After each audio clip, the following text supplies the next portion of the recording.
Live from Tirana. Live from Tirana. Ne jemi live from Tirana tashmë me një nga vajzat më simpatike të ekranit, me atë e cila sa hyri në atë kompeticion që po bëhet nami tani edhe po komentohet pafund, bëri një buj aq të madh dhe mori vëmendjen e gjithë konkurrentëve. Po flasim për Margaret Shllakun, e cila ka qenë pjesë e përputhe 1. Margaret, mirë se vjen. Përshëndetje, mirë se ju gjej.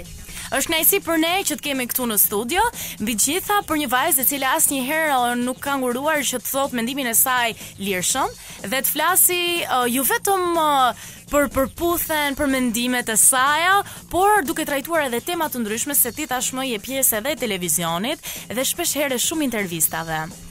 Realisht kjo gjë më ka dhënë një përputhe në vetvete, më ka dhënë një kënaqësi duke qenë pjesë e saj. Në momentin që shkëputesh nga një reality show, gjërat ndryshojnë dhe i shikon me sy tjetër, sidomos kur i përfshirë në situata kaotike që është një lëmsh i madh, e humbet përqendrimin dhe të shpëtojnë shumë detaje, por në momentin që largohesh, i kap të gjitha detajet dhe bëhesh një analiste perfekte.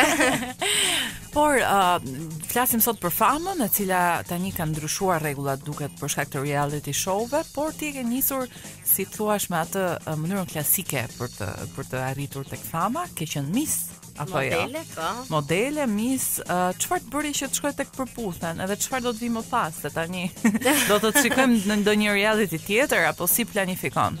Realisht vendimi për të bërë pjesë e përputhen ishte shumë i befasishëm dhe njerëzit rreth meje në fakt mendonin që unë po bëja shaka kur i komunikoja një gjë të tillë, që unë do jem pjesë e përputhen, sepse më thonin çfarë kërkon ti aty, duke parë dhe djemt që ishin në të njëjtën moshë me mua, edhe shoqëria ime e di që unë preferoj djemt pak më të mëdhenj në moshë se sa unë, dhe kishin këtë skepticizmin që diçka nuk do shkonte, unë do tregoja pak kënaqësitë e mia. Por të them të drejtën, kur bësh pjesë në reality show të tillë, ti e ke në dorë ta menaxhosh vetë se si do ta krijosh situatën. Nuk është se dikush ty të ingranon që duhet patjetër të bësh show, apo që ti duhet patjetër të përfshihesh shpirtërisht. Kjo varet nga gjendja jote dhe nga ajo se si ti e merr situatën. Unë personalisht kur kam shkuar aty, i kam parë nga afër djemt, e kam kuptuar që me këto djem mund të kem shoqëri shumë të mirë, ama nuk do ketë një lidhje dashurie. Po. Dhe këtë gjë unë e dija që në fillim. Por nuk mund të jem ai njeriu që atyre që më japin një mundësi, unë t'i hedh poshtë gjithçka dhe t'i them që kjo nuk bën. Unë vazhdova në mënyrën që publiku donte. Pra unë të dilja të njihja këto djemt.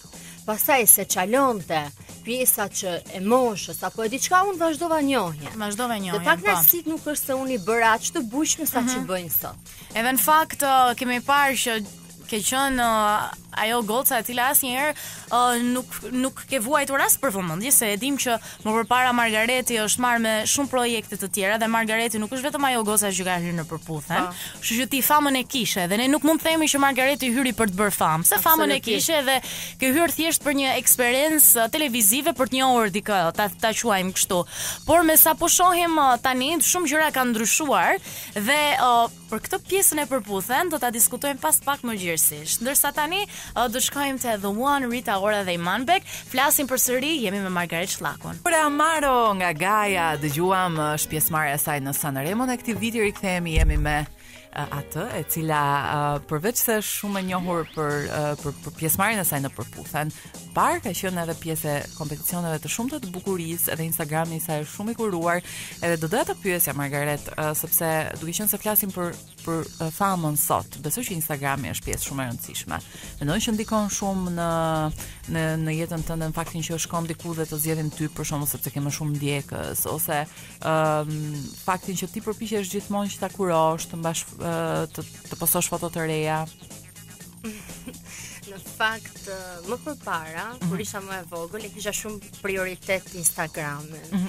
Edhe kjo gjë më bëri shumë të varur nga rrjetet sociale, por sot, sidomos pas daljes time nga përputhen, rritja e Instagramit më ka bërë të kuptoj që njerëzit që na ndjekin, pjesën më të madhe të njerëzve të të emisioneve të showbizit apo ku diun, janë një kategori e cila nuk është që lidhet shumë me jetën tonë reale. Pra pjesa më e madhe e adresave janë fake, janë falso. Një pjesë tjetër janë një moshë e cila nuk na lidh asgjë me to, pra janë 12, 13, 15 vjeçar me të që nuk e dinë akoma, nuk janë të formuar. Nuk e kuptojnë as profilin tim, as shumë gjëra që unë postoj.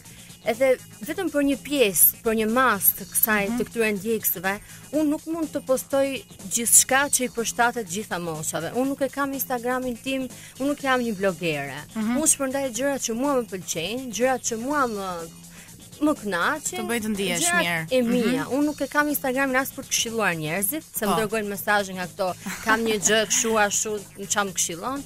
Unë nuk jam as psikologe, as doktoresh, as një gjë e tillë dhe nuk kam bërë një deklaratë që mua mund të më shkruani për çdo gjë që keni, as për reklamat. Për këtë pjesë unë domethënë jam shumë skeptike, ka shumë pak gjëra me të cilat unë bashkëpunoj dhe shumë pak njerëz, më tepër i bëj për njerëzit që njoh, sesa për përfitime. Të ndalemi pak këtu. Duke qenë se në Instagram kemi parë që shpesh herë ti me ndjekësit e tu bën edhe ask, ku njerëzit të pyesin për ty, për jetën personale, të pyesin për pyetje që ndonjëherë edhe për shqetësime që kanë ato. Gjithmonë duke qëndruar tek modestia që të karakterizon, jep këshilla me eksperiencën tënde. Pra më pëlqen që edhe te kjo pjesë kur nuk je munduar duke thënë që un jam një njerëz që mund t'jap këshilla ose kjo është që e thash më edhe mbaroj. Të ka ndodhur ndonjëherë ndonjë rast specifik ku i ke dhënë këshilla dikujt që ndonjëherë edhe të ka falenderuar që e ke orientuar, e ke drejtuar për diçka? Në fakt, mesazhet janë të shumta, edhe nuk kam realisht kohë, nuk po them që kam mesazhe jashtë çdo parashikimi etj. Absolutisht që jo, sepse njerëzit dhe kur e kuptojnë që ti nuk i kthe përgjigje, nuk do të shkruajnë pa fund. Unë zgjedh ndonjë mesazh në të cilin vërtet unë mund të kthej përgjigje dhe ka lidhje me ato çfarë unë di. Nuk mund të kthej përgjigje nga informacionet që lexoj në internet apo çfarë më thon, edhe po kthej një përgjigje hajt për të kaluar rrallën. Unë kthej përgjigje për gjëra që me të vërtetë dikush mund të ketë nevojë, jo për këto mesazhe që më vijnë, jam ndar nga i dashur, çfarë mund të bëj, sa kaloj këtë dhimbje. Dhe me qenë se ra fjala, Margaret. Tani unë nuk mund të na vishte kjo temë, o mos të pyes ty për të dashur. Mos të ngacmuar. Ti ke të dashur momentalisht, duke qenë se dhe çfarë?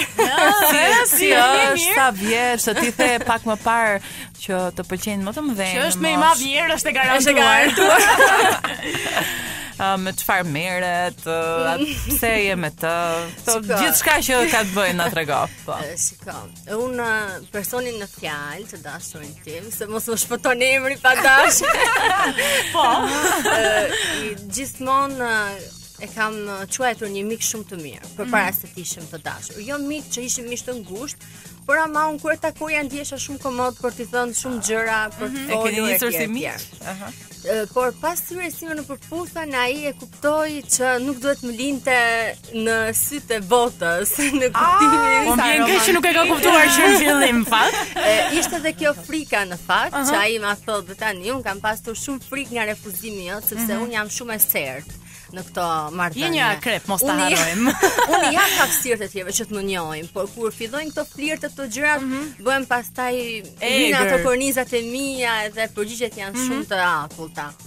Por pastaj kur unë isha në përputhje me jekte edhe këshilla, më thoshte që po leja atë seriozitetin që të karakterizon, sepse je në një show që kërkon gjërat e tjera dhe unë ka qenë një mbështetje në konturet e mia, ai tha shikoj, veç që do rishin këto konture, rri me mua, se njerëzit e tjerë duan show, dua të shohin ndryshe. Futesh në përputhje dhe gjen dashurinë jashtë.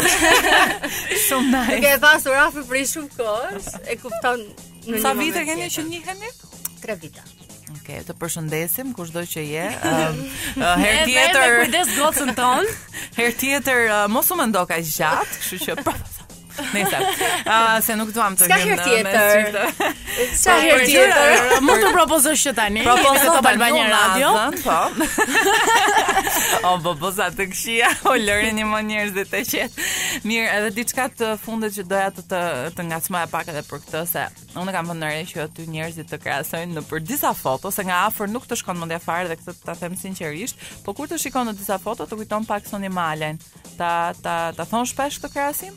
Vetëm tek foto. Vetëm tek fotot. Jo, në jetën e përditshme nuk më thon, por tek fotot kanë ngjashmëri sepse normalisht efektet edhe editimet janë që mund të përngjasosh me dikë, por megjithatë ke të veçantat që ka vetëm Margareti dhe mua për këtë më pëlqen gjithmonë.